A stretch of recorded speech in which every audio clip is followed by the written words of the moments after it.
Test, test. Hello, Singapore! How's everyone doing? It's 5 p.m. on a Wednesday, and this is your final panel. So we'll try our best to make it interesting. So over here today, we have a wonderful panel here, a mix of investors, operators, investors/operators, coming from a multitude of backgrounds. And Indonesia, well, Southeast Asia's largest market deliverer. So very quick introduction. My name is YC, and I'm from Latitude Venture Partners in Indonesia. We're a relatively new fund. We just raised early this year. Our primary focus is for operating businesses in Indonesia, but we have a very global mandate. And with regards to investments, we're typically structured as a CVC, 80-20 venture builder VC. With regards to today's topic, from deliverability angle, what we'll go through is from the perspective of market entry or pricing to operations of the company to the end, which is the exit of particular portfolio companies. So I think without further ado, very quickly to the panel. From a pricing perspective, I think Indonesia has been seeing investments over the last 5 to 10 years, give or take, from the Grabs, the Gojeks, the Travelocas, and so on and so forth. How has pricing developed from a valuation standpoint over the last couple of years? Is this something that is sustainable? Is this something that makes sense? Is this something that matters to most of you from an investor standpoint, but also potentially from a company standpoint? It would be great if you could share your thoughts with the panel here, especially from guys who have been coming from other markets beyond the region. So maybe I can start because I think we are focusing a lot on early stage investments in Indonesia. So we invest from seed until Series B. We just launched our second fund. We have about 20 plus investments, and our sweet spot is pre-A or seed, early stage, right? And on the pricing, there's really no fixed formula on pricing, right? And I think as an early stage investor, we are we are trying very hard to have a pricing discipline, really educating the founders that, hey, highest valuation doesn't mean that that's the best outcome for the founders. I think the fair way to look at the pricing is that how much money that we can both make together in the investments from investors' point of view and also from the founders' point of view, right? And we try to, and some of the key success factors that we see from our founders and our investments is the correct level of pricing. And what can actually change that dynamics is when we have quite a different profile of investors coming. A more conservative investors come to the market, it will press the price a bit lower. For example, if someone that's paying more on a PE ratio compared to multiple of GMV, then of course that will price the price down. In the other hand, if an investor that's more familiar with larger markets in India, China, US, then the expectation is higher. Maybe the investors are more willing to give a bit more premium and higher valuation and in return for a higher expectation, right? So we see both kind of investors coming to the market. I think we as an early stage investors really have quite a big role in maintaining a reasonable pricing level so that the future follow-on investor can still get a reasonable price in the Indonesian market. Sukan, very briefly, so coming from the company standpoint, and having recently closed or are closing around, what are your thoughts on this? And from the company standpoint, do you purely go out there to just maximize valuation? How do you think about this responsibly? Well, it's kind of hard because if you look at, for example, the point of whether it's too expensive or not, right? As of about 4 or 5 years ago, Indonesian startups were valued at about 1/5 of whatever happens in Silicon Valley at that time, right? So recently, in the last couple of years, 3 years actually, started to break even, just 1-to-1.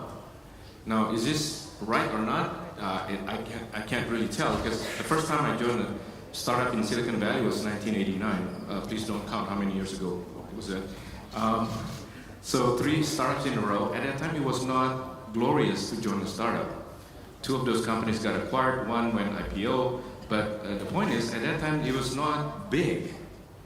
Right? So if you say this is whether it is to maximize the result or not all IPOs have been successful. Yep. Right? Even though in US we feel like we have a badge if we go take the company IPO, but there's a lot of responsibility for being a public company. So I'm not sure how to answer that question. No, that's fair. It's not an easy question to answer.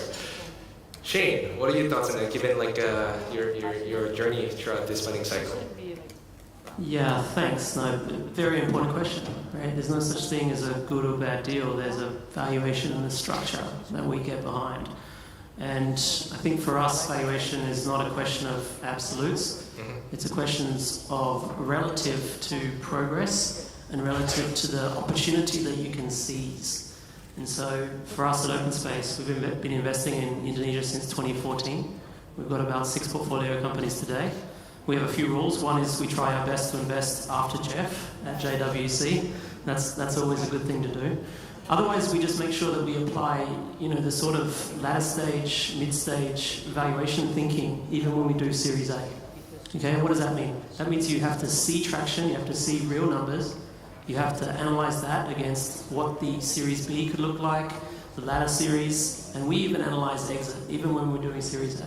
Which at the time people thought we were strange. They said, why would you do that? This is a finger in the air type thing. But we think it makes sense to dig into that stuff, to consider it. And I would say, yes, right? When we first started investing in 2014, some of the deals we got were a single-digit million valuation.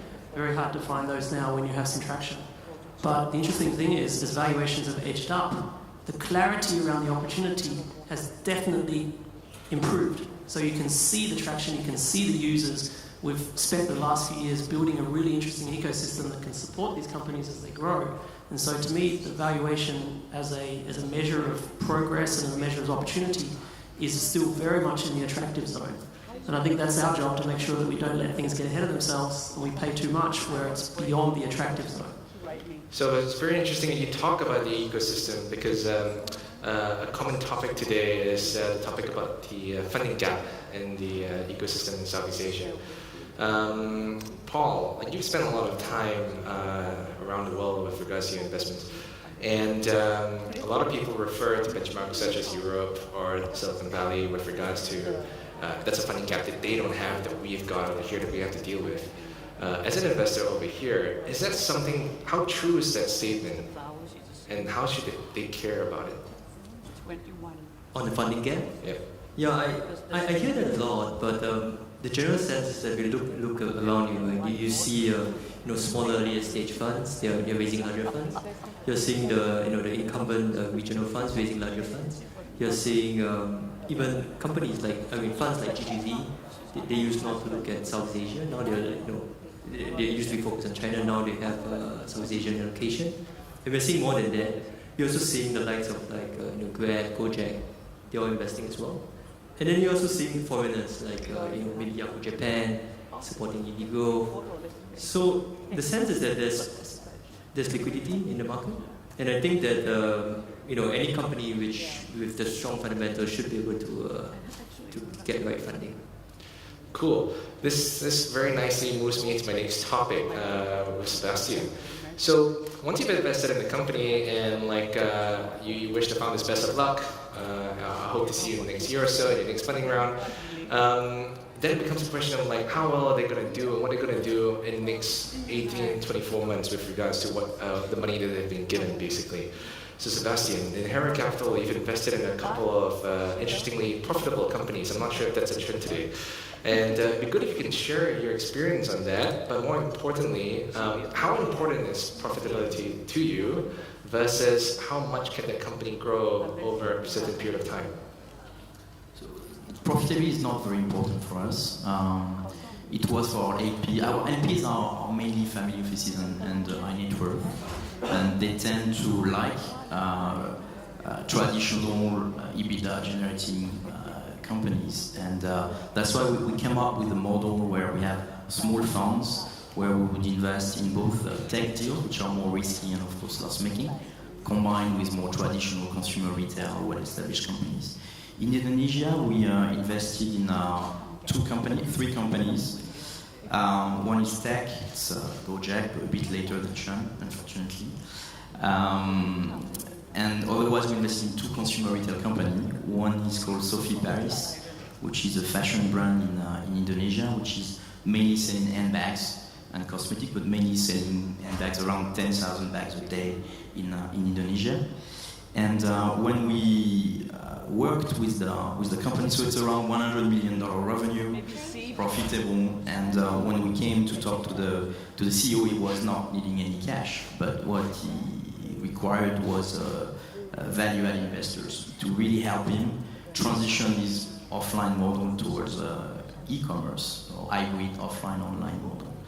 And so the good thing is when we sat with the CEO, we had time, so we were not competing with too many people. It was not needing cash, it was needing value add. So we started to draft the roadmap of his next 4 years, how to turn his company digital ready or e-commerce ready, which helped us actually negotiate the price pretty well, because when you start digging and entering into his weaknesses and threats, then you start showing him the reality and showing him that, yeah, okay, you might reach that point, but you will need to do that, and we can help you.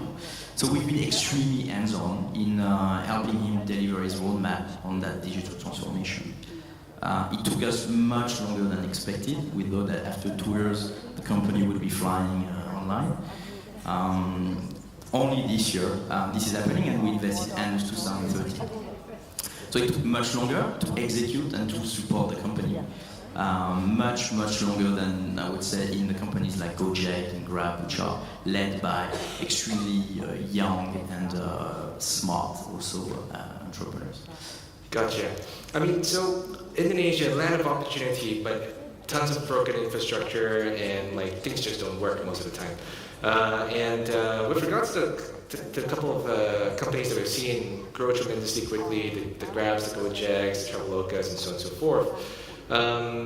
One keyword that keeps popping up is the whole O2O model, online to offline, and how that integration happens across the board. How important is it now versus what it was last 5 years ago? And so that's the first question. And secondly, like, how important is technology in this matter? Is it more an enabler? Is it really a catalyst? We like it when things are broken, because technology has the chance to solve those problems. And I think if you look at things like Gojek, that was a transport disaster. Infrastructure had been underinvested, lack of public transport. And I think by harnessing an existing capacity that was there and bringing that to bear and offering so many different types of services, it obviously appealed to the local market, it solved a local problem, and the growth was tremendous. We have another investment in a company called HelloDoc, which is taking advantage of the fact that there's been a underinvestment in health infrastructure, in clinics and doctors. And so they offer telemedicine, pharma fulfillment, appointment making, referrals, e-prescriptions, all over one app. And I think we wouldn't have the opportunity we have in HelloDoc unless there had been an underinvestment. If there had been the same sort of investment and they've been in more controlled economies like China, etc., we wouldn't have had this massive opportunity to address. So I think for us, when we invest, we like models that take advantage of that weakness in infrastructure. And that means often solving difficult online to offline problems. So I think that's actually key to everything a lot of things we're doing over the course of the next 5-10 years. Right? Whether it's health tech, education technology, financial technology, there's a lot of existing interfaces that you need to build with the offline economy, which are incredibly crucial to the way in which the online experience actually is experienced by the customer. So I think we continue to see really interesting ideas come over our desk that are absorbing the lessons from others that have been before them in the O2O space. Yes, so just to add to that, because I think that's a very, very important point that you bring up. If you ask me where the opportunity is in Indonesia, and if people ask, okay, what is the obstacle of growth in Indonesia? It's not so much about the internet penetration being low. It's not so much about the bandwidth or the internet speeds being slow. It's not about the funding gap. It's not about infrastructure logistics. I will say that, at least from our perspective, the biggest opportunity will be in the participation of the non-digital economy, which is less than 5% now. Most of you might only know the 1 or 2% of the potential digital economy of Indonesia. So I think the question will be, what is happening in the 98% of the economy of Indonesia, and what we are seeing is actually a more participation from the not only offline to online kind of model, but offline players. So we see a couple of businesses that, unless the offline players do not really get into the game, nothing is changed. I can give you the fastest internet. I can give you the same-day delivery. I can give you e-payment there. But if I'm not going to participate, nothing will get done. So, and you also mentioned about profitability. Those non-digital economy is profitable. And imagine the combination of that will be very powerful, and that's something that I'm really excited about. And I really believe that we will see the inflection point really, really soon. And the answer to that, or at least in my opinion, is none of the infrastructure, but it's the participation of the ecosystem players. That's very fair. So when I first came to Indonesia about 18 months ago, one of the first spaces I looked at was Fintech, and it was just amazing how participation was happening across the board. So Pak Sukan, with regards to UangTeman in your business of lending, what have those challenges looked like to you? And has it been easy? And how does that transform? What needs to transform to enable you to, I guess, deliver to one of your investors over here in the panel? Yeah, well, only about 72% of the population, which is about 170 million, mostly do not have access to either bank accounts or even sometimes Wi-Fi or smartphones. So these guys have been underserved. In some cases, they are underbanked. So, as the GDP of Indonesia per capita is growing, and in fact, that's one of the reasons I returned, because demographics never lie. It's unlike Japan or US, but Indonesia is like this because we print kids faster than anybody else in the world. And so as they age, they consume more, and Indonesians have the highest, statistics in terms of satisfaction of their financial condition, which means they spend like there's no tomorrow, right? But sometimes they can't because they don't have access to this online capability. So that's why, Guillaud got bought by Grab. That's one of the reasons. The other thing is people who need money sometimes, they just don't have access to alternatives. So they have to go with the loan sharks. And the loan sharks sometimes come in the morning, you're an entrepreneur, here's $100, tonight I'll come back, it's only $110 I take from you. Right? So those are the choices they have, otherwise they can't even survive to run their business. So with that in mind, UangTeman, for example, gives an alternative solution where it's almost like money on demand, right? So that in a sense solves some of the problem of not having choices. And the market size is approximately $70 billion that's being addressed by the loan sharks. So we're only one of maybe a few dozen of internet players. Unlike in China, 5x the population of Indonesia, but they have 20x the number of fintech players. So that's why there's a recent happening in China. In Indonesia, we happen to be lucky that that's one of the reasons I also joined UangTeman, is our growth model is sustainability. It's not like going for the big vanity metrics. We go for NPL. So we grow sustainably using data science to make sure that our NPL is like less than 3%, whereas banks have between 6 to 8%. So how can we do better without the data in the bank, without collateral? Because we do it properly. So we focus on sustainable growth. Gotcha. I think one of in the last, I guess, couple of months since April or June, give or take, a very common thing that pops out in the headlines, especially on Bloomberg today, is the depreciation of the rupiah. And I'm not sure how many of you in the crowd today are direct impactees of this phenomena, but from an investor perspective and as well as an operator perspective, do you care? Does this matter? How does it affect deliverability later?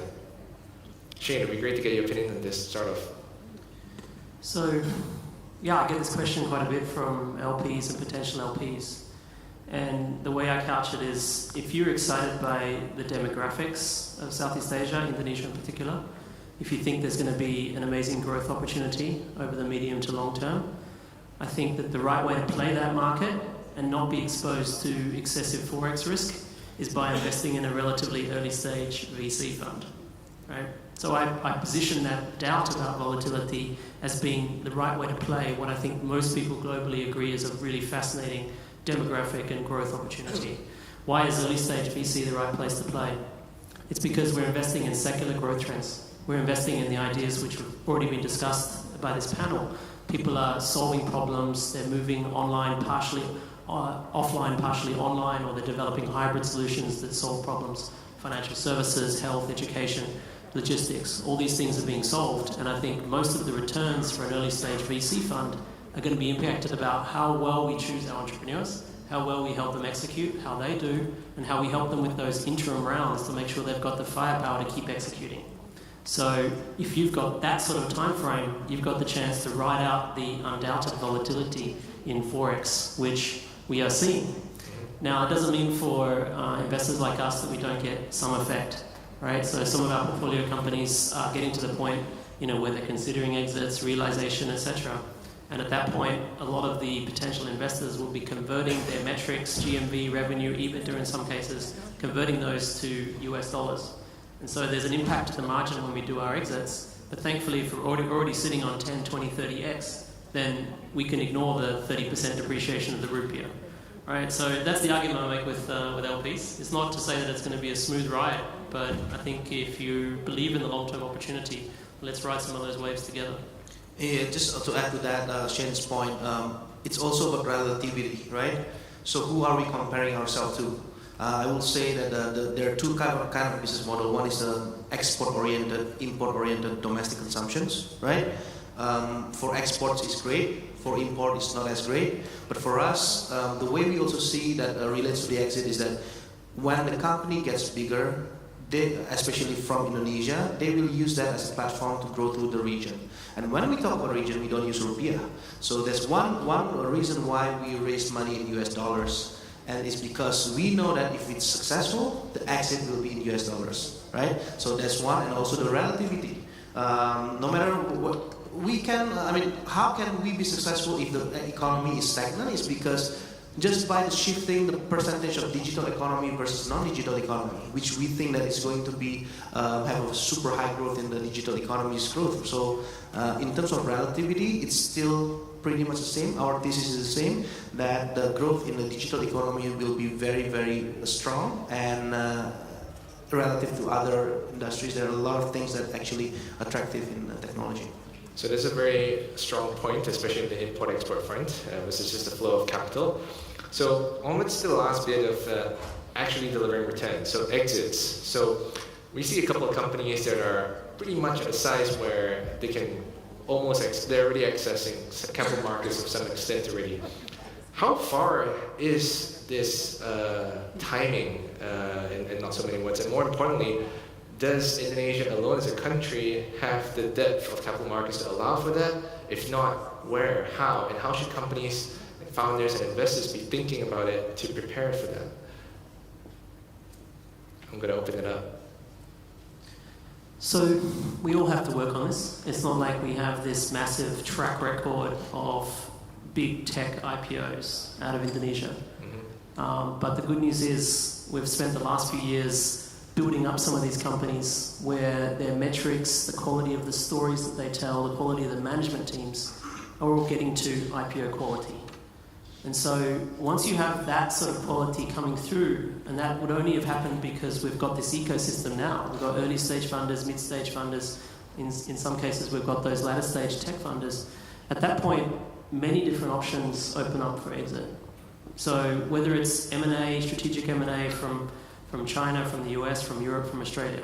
All those sorts of things are under discussion in Indonesia right now, right? Whether it's doing an IPO, local stock exchange, or interestingly, doing something with local plus offshore stock exchange, Hong Kong, the US. These are options which we need to help the management teams look into and engage the best advisors who have done some of these things before and can break down any of the regulatory barriers to get that done. But I think from what I've seen in a prior life, I did a lot of IPOs, we're starting to see the point now where the quality of the companies can generate those options. And I think we'll need to fight through whatever the lack of liquidity in the local exchange, but I think there's lots of ways to do that once you meet that quality criteria. Yeah, and I also just want to add, because I think a lot of so I want to share what I see in the market and how that will impact the other players in the ecosystem. In 2018, there are a lot of activities across the board in Indonesia, and one is that the amount of discussion with the bankers, with the pre-IPO advisors, even with helping early stage fundraising, Series A, Series B, Series C. I wouldn't be surprised if we see even a local IPO in the near future. Some of you might ask, okay, what do you mean local IPO and why? Right? Is there any successful precedents there? Is there any good liquidity there? So the answer is one. There's a benefit of being the first one. The benefit of being the first one is that you set your own standard, and what we are trying to do is we set our own standards, right? So whether a tech company will be valued multiple of GMV, multiple of net revenue, or multiple of EBITDA, that depends on who's actually selling it, right? And that's a discussion that I've been having with a couple of players in the ecosystem. So I'm not saying that it will definitely be happening, but the discussion is definitely quite active there, and hopefully we will see one or two in the next few years. Maybe I may add something to what you just said. A lot of people and analysts are currently comparing Indonesia 2018 to China 2013. And when it comes to smartphone penetration, online e-commerce, online retail, etc., we are exactly at the same ratio as China 2013. And this is also thanks to the impact of Gojek and Grab in solving the infrastructure issues we have on payment and logistics. And it's very interesting because 2013 is before 2014, and 2014 is the IPO of Alibaba. And after that IPO, they had those mega IPOs happening in China. And we can feel that we are at the tipping point right now in Indonesia. The online e-commerce is going to grow around 80% this year, after a CAGR of 35% for the past 4 years, forecasted to go with, I think it's 50% CAGR in the next 4 years. We can feel that we are at that tipping point. And if Gojek managed to do an amazing IPO, which I hope will be the case next year or the year after, this will create an example of an amazing example for the market, and I think this will swallow. This will give other entrepreneurs the desire also to go and look for IPO on that market. So that's a very exciting time. We're not talking about 2020. We're talking about 2018. So this is, I think, very exciting. Just a quick addition. When I was with a startup funded by Guillaud, in year 2000, we expected Asia to be catching up, 3-4 years after US waves. We were way too early. So we expanded to 5 countries in Asia, including China, thinking it's going to be big. Yes, it became big, but many years later. But to your point, now we are at the tipping point. Right here, once Gojek unlock this thing, it's going to be amazing, because IDX, the Indonesian Stock Exchange, is aggressively pushing for candidates to go public. And they also created a development board where the requirements is a lot less than the main board. So I think I agree with you guys that this is just about to happen within the next year or two. I'd just like to add on to Sebastian's point about China. I'd like to caution against directly comparing China with Indonesia, because it's fundamentally different, right? I mean, China has a much bigger population. They have that strong government hand. They have, even the talent pool is different. They have the, Chinese firewall and all that, right? So I would caution against just directly comparing Indonesia with China. Not to mention that Indonesia has the all their population distributed over 17,000 islands. And I think there's another dynamic that's going on as well.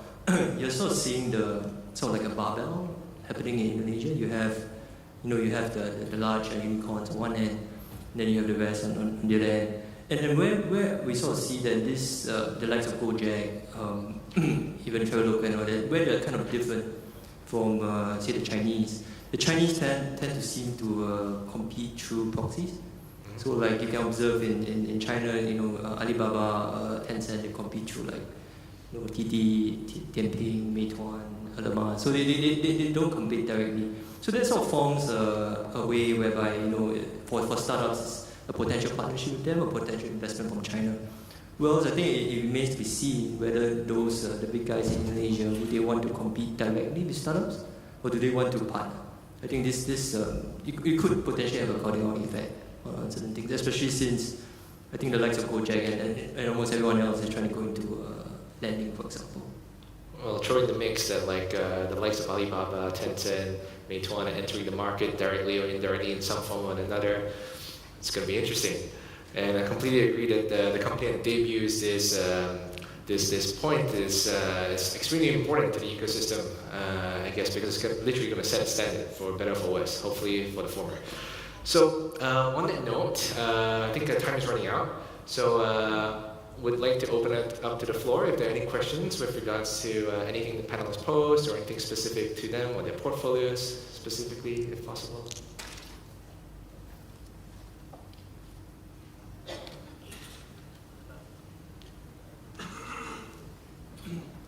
Hi, my name is Aston God. I'm based in Jakarta. One point I'm interested in is that a lot of people saying that Series B is an issue, the value of death, and how the companies survive it. How do you see that as investors? First of all, the availability of Series B money, and also the availability of viable ventures to invest in. Thank you. Thanks for the question. Thankfully, the rumor of being a death and a valley of death at Series B, I can confirm, is not quite right. We have 13 portfolio companies in Fund 1, of which we did the Series A, and for 12 of those 13, we've raised Series B. Jeff is aware of the one that we haven't. And I think what it takes an effort right from the beginning when you put in your Series A money to always be thinking about what that B looks like.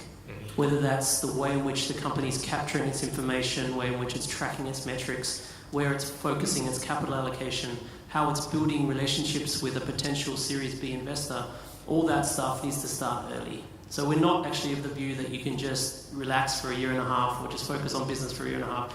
Capital raising is always the game. And so for us, when we do Series Bs, we have a hot list. We have 15 names or so that have invested in our portfolio companies before, but we also have a warm and cool list of about 150 companies from all over the world. China, Japan, Korea, Australia, Europe, US, regional players, domestic players. All of these are potential investors in a Series B in Indonesia and Southeast Asia. And so I think it takes a lot of hustle and effort, but I would suggest that Series B is available for good companies that have the right advice.